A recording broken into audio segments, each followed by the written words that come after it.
Walking along the Valone River, they first tried to locate all the places where the corpse could have been thrown from.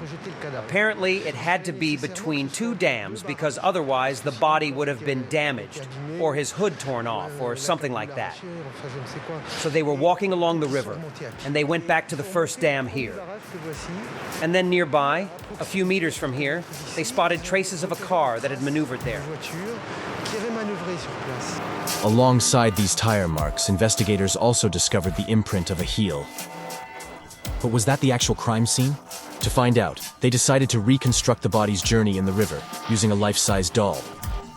The test from this location led us to note the impossibility of the body being thrown there, since at first it gets stuck on a kind of reservoir with a lot of brush, which it only manages to cross with difficulty. And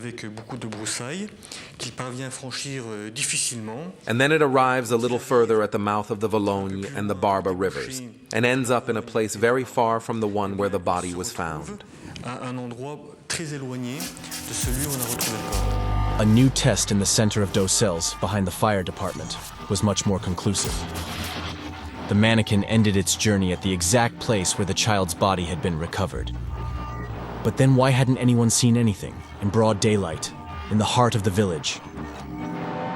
Naturally, as soon as the body was brought back, the prosecution ordered an autopsy. Unfortunately, it was an incomplete autopsy, which we regretted a lot later on. The forensic doctor seemed to consider that Gregory had simply been tied up and thrown into the river, where he drowned. So he did not have the water from the lungs or the viscera analyzed.